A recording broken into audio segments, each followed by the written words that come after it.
Today I'm making redwood tincture and I'm going to dehydrate redwood tip leaves. These are the tips that grow at the end of a branch with all the leaves on it. These are the light green, brand new growth. This has the most nutrients in it and the most healing components. You could use regular redwood leaves, but they're very tough and there's not as much in them. You would have to use a lot more to get the same value as you would from these little tiny ones. So the first thing I'm going to do is wash them, and I just fill up my bowl with leaves, and then I pour the water on and I just rinse them. They're already very clean, but they do have dust on them just from the air, the wind blowing through. So I just rinse them off. You can see there's little bits and pieces in there. And then I'll strain this in a minute. And I will use a couple kitchen towels. You could use paper towels. I like to use reusable towels.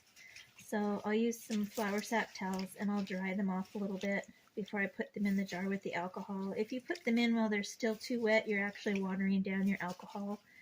Oh, it smells so nice. It smells like a forest. These are from my backyard. So I have a lot of redwood that I could use here. You want to be a little careful though, because they say, I kind of disagree, but they say with each one that you pull off, the tree will not grow a new one the following year. But I have done this for 9 years, and every year we get new growth on the same ones that I've plucked off the year before. So I consider it renewable.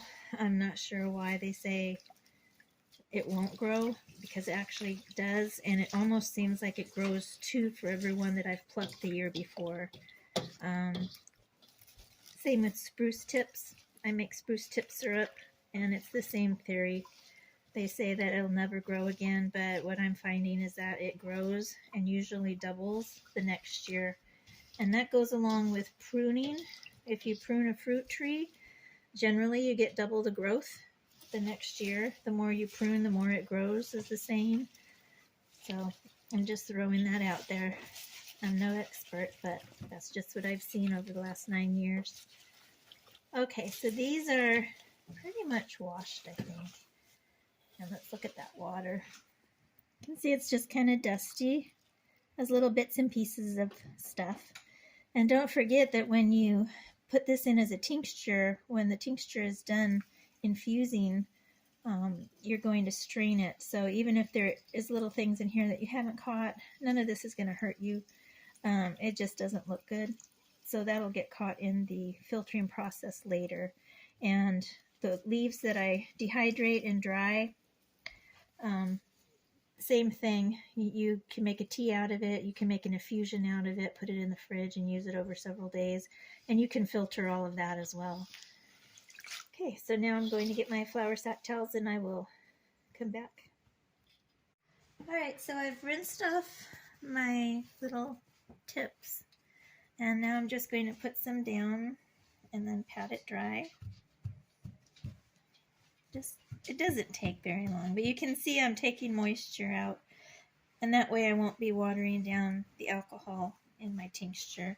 I'm using clear rum, and I get the very cheapest rum I can. It's not for the flavor, it's just for the alcohol itself. And it doesn't make any difference if you get the real expensive kind or not. I have played around with spiced rum, and it's not bad. Some flavors like redwood I probably wouldn't use with spiced rum because it would have a really weird flavor. Other herbs, it tastes pretty good. I use rum because vodka gives me and several of my children really bad headaches. We can't have vodka, we can't have tequila. So I just use rum. Sometimes I'll use whiskey.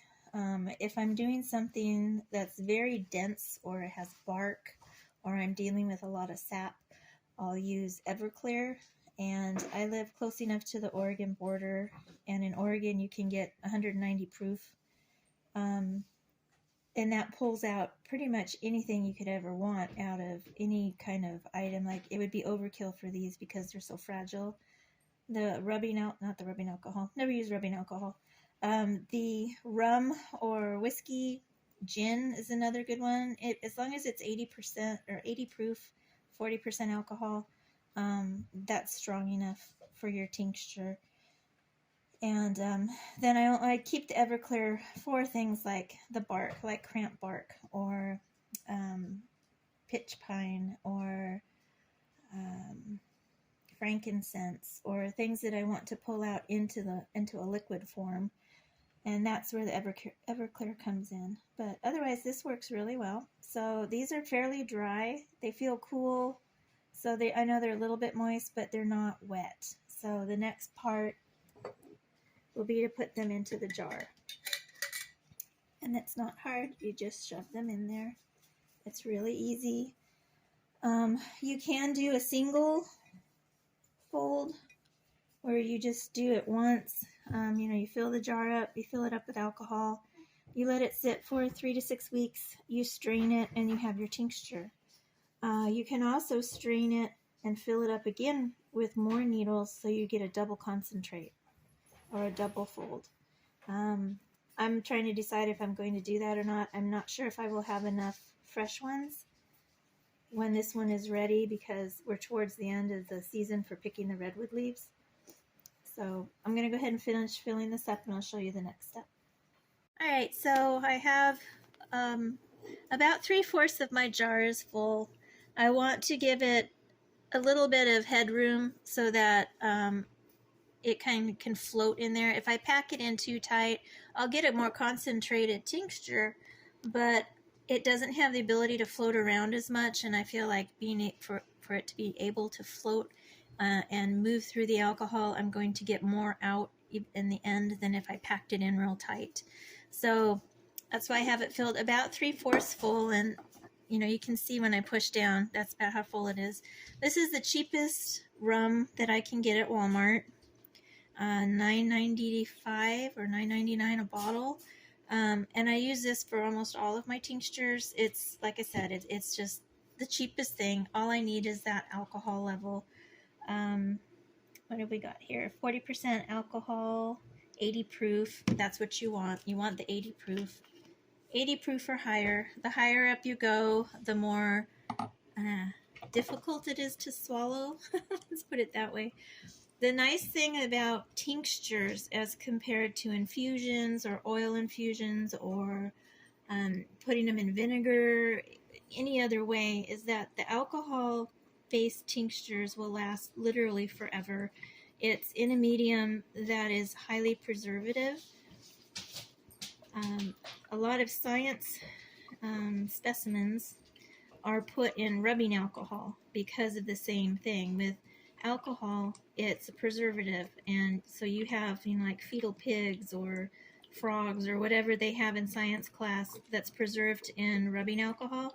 I'm doing the same thing, but this is edible alcohol, and it will last forever as well. So this big bottle, this is a half-gallon jar of redwood leaves. It can literally last 100 years.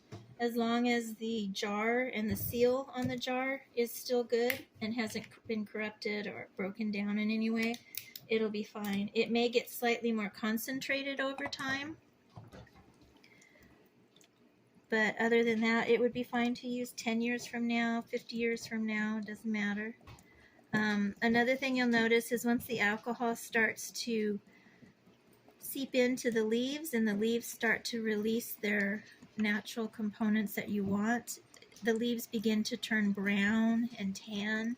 Right now they're actually starting to change into a very light green color compared to, let me get another leaf over there so you know that it's actually working. So you can see the difference between this leaf and the one underneath it, or the leaves here compared to these leaves in here. So I want to make sure they're all down in there, and then I'm just going to close up the top. I'll make sure there's nothing on the top like a leaf or dust or anything. and then seal it. I'm going to put a masking tape label on it.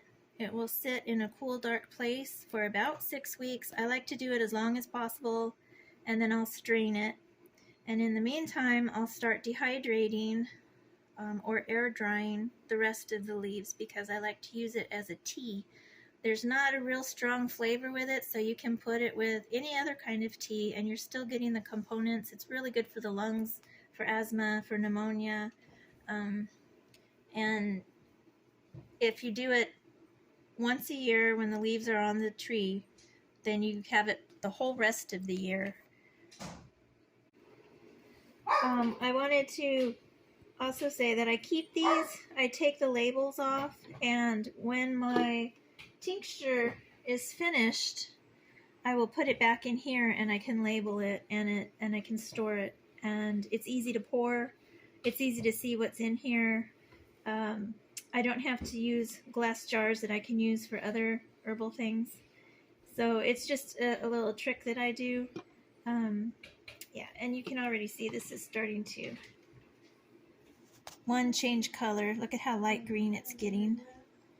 The older leaves are still kind of dark, but the lighter, newer ones are definitely getting kind of a almost neon color with the alcohol. And I'll show you in a few days how brown it gets. This is just starting. I also wanted to show you can do the drying in multiple ways. You can put these directly into a dehydrator on the very, very lowest setting, 90 degrees or lower. At 90 degrees, you are going to lose some nutrients. The lower the temperature, the more nutrients are spared, so you can use them full strength later. So you can do that. You can also just put them in a dehydrator and leave it open, and every few days move the leaves around, and they will air dry in your dehydrator, so they're out of the way. They're not going to get dust on them. They're safe. You're keeping an eye on them, and they're not getting warmed, so they're not going to be damaged. You can also put them out on a sheet, on a piece of plywood, on 2 sawhorses. I do that quite frequently. And then I'll put another clean sheet on top, and that is actually a really nice outside dehydrator. That works. You can have a hanging dehydrator. Some of them are square, some of them are circle. You hang it up. It's made out of mesh, and you put your herbs out there or your vegetables, and it dries over several days. So, you know, I'm not too worried about getting these really dry right now because they're going to air dry. I don't want them too thick. With most of my dehydrating, I just pile it on because I have the dehydrator going. It's slightly warm. It dries things out really well, and as it dries, it shrinks and separates. These will not shrink. These will stay the same size, but they will get brittle. So what happens is once they're dry and my dog is barking. Once they're dry and you put them in the jar, they are going to crisp and crunch and fall apart, and that's fine because you can just scoop them up and put them in hot water and make a tea or an infusion out of it. That's not going to hurt it at all. So when you're looking at dehydrating redwood leaves, you have to take into effect that they are not going to shrink. You're going to have them full size. So today is 24 hours since this was put in alcohol, and you can definitely see that it's turning brown. There's one little piece down here that's still green, but the rest is all brown. And if you can see too, remember I only filled it up about this high. It's kind of expanded as it's working through the alcohol. I literally just poured the alcohol 5 minutes ago in this one, so you can see the drastic difference between the two. This one, although I'll leave it for 6 weeks, I could start using it anytime at this point. And then behind you, you see the trays. They are slowly drying. I have more on the top because I ran out of room in my dehydrator. So every day we'll just fluff them, turn them over so that they dry and they don't start rotting in there. They are very damp even though they've been up here for 24 hours. These will probably take about 2 to 3 weeks before they're completely dry. And the dried leaves, once they're dry, you can still make a tincture out of it. The thing with a tincture is the alcohol, you can use alcohol with fresh herbs. You cannot use oil with fresh herbs or you get mold. You get this floating blob of mold inside your oil and it's completely worthless. You can't use it. But with alcohol or vinegar or honey, those items you can put fresh herbs in and it will suck out the moisture as well as the healing components in the herb, and it keeps it in a liquid state. With oil, you have to completely dry your herb, like completely crisp dry, and then you put it in your oil. The oil goes back into the plant itself and starts to pull out the components that you want. So that's another nice thing about doing tinctures, besides the fact that they last literally forever. They will never go bad as long as you keep them in a cool, dry, dark place. So this is my Redwood Tincture video. If you like it, please subscribe and hit the like button and let your friends know. And if there's anything that you want to know about or you want a video on, let me know. I'm just showing you some of the things I do on a daily basis. I'm going to be cooking outside pretty soon, so there'll be a lot of videos on how to cook outside with coals and a fire and in the fire. So that's coming up soon.